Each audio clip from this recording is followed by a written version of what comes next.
Karate friends, welcome to Classics in Color, your weekly dive into some of the ancient world's wackiest facts. I'm Marc Graves, and today we're going to be checking out abortion in the ancient world, a real cheery topic for the new year, so check it out.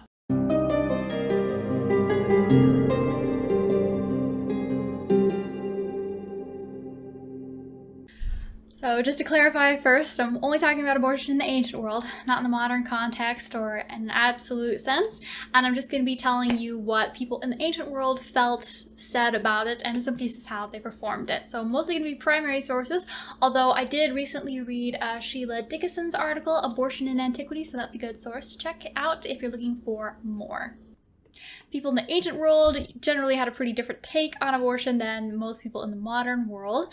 For instance, most people in the ancient world were totally fine with the practice of exposure, and that's where you take a born child and you expose it. You either leave it out in a field or sometimes in a designated part of the city, and often these children are adopted or enslaved, taken by other people, but also often they die of exposure or being eaten by wild animals. So people in the ancient world had no problem really killing born children, and they definitely didn't have any problem killing unborn children.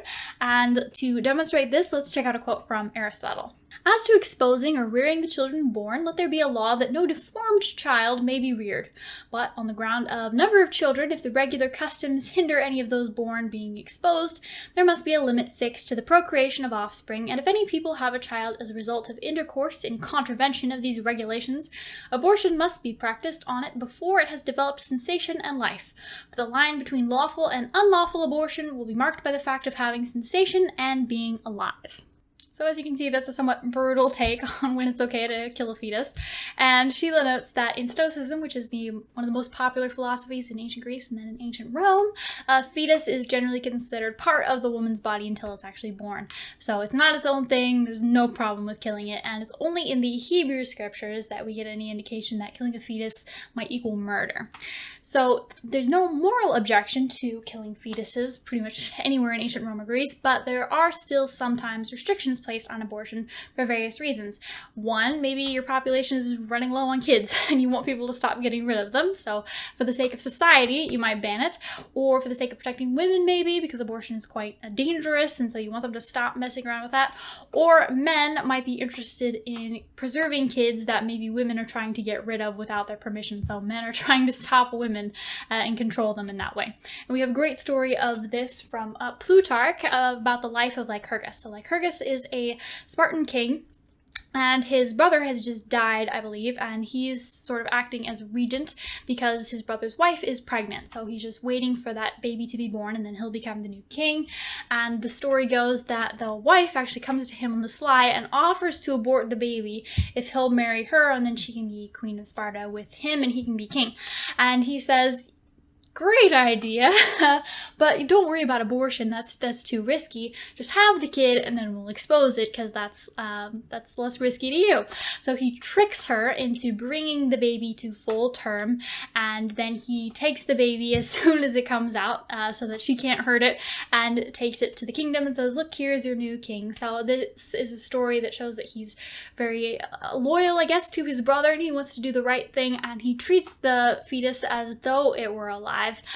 Perhaps in the interest of his brother or in the interest of the state. So even though abortion is technically not a problem, sometimes it still is a problem, but for different reasons.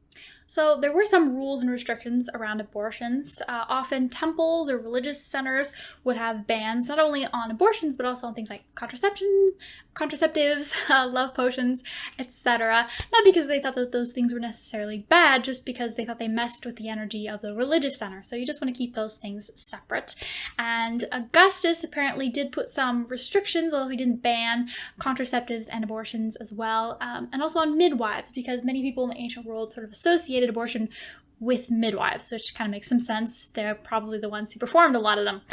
So he tries to constrict that happening because the upper classes in Rome had gotten very good at either contraception or at abortion, and they weren't really having any more kids, and he wanted to discourage that.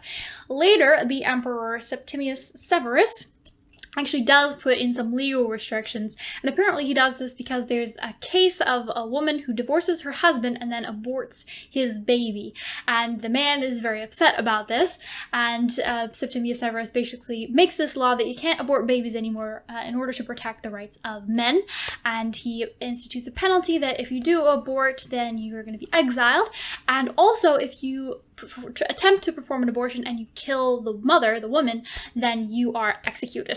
So he institutes some pretty severe restrictions on abortion, but again, not because of the life of the fetus, really.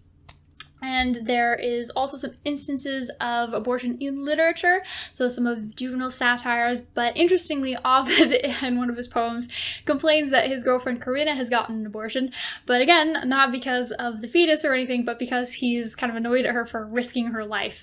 So that is kind of interesting. Now I'm going to go into some methods of performing abortion, and I would not recommend eating during this part of the video. Both of these quotes are going to come from Hippocrates, who's sort of the father of medicine. We have a lot of treatises from him. He's one of my favorites. And one of these comes from his essay, Excision of the Fetus. And this is mostly in reference to fetuses that are actually miscarried. So getting them out when they're already dead. And again, this is very graphic. So here we go. Concerning pregnancies that do not proceed in the normal way, but which are cut to pieces inside the uterus, the matter is as follows. First, place a cloth over the woman, girding it above each breast, and also you must cover her head with a cloth so that she will not see what you are doing and become frightened. Whew. Now, if the fetus falls sideways and one arm comes out, take hold of the arm and drawing it as far out as possible, excoriate the upper arm and strip its bone bare. Bind a fish skin around 2 fingers of the hand so that the flesh will not slip away, and after that make an incision all around the shoulder and separate it at the joint.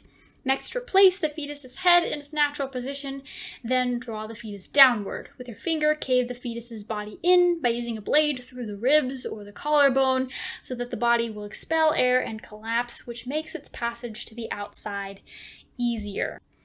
So, not very pleasant, and although the Hippocratic Oath might have prevented many Hippocratic doctors from performing abortions, because you're not supposed to harm or risk harming anything that's at all living, clearly they did have highly technical knowledge of fetuses and how to take them apart. So there is that, and then the next one is from Hippocrates' treatise, The Nature of the Child, and this one is less graphic and much more amusing, although it's a bit long, so hang in there. The singing girl that heard what women say to one another, that when a woman is about to conceive, the seed, it's like sperm, does not run out of her, but remains inside. She understood what she heard and always paid attention, and when she one time noticed that the seed did not run out of her, she told her mistress, and the case came to me.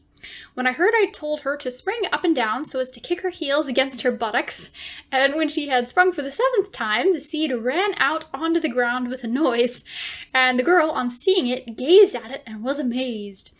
How it looked I will recount.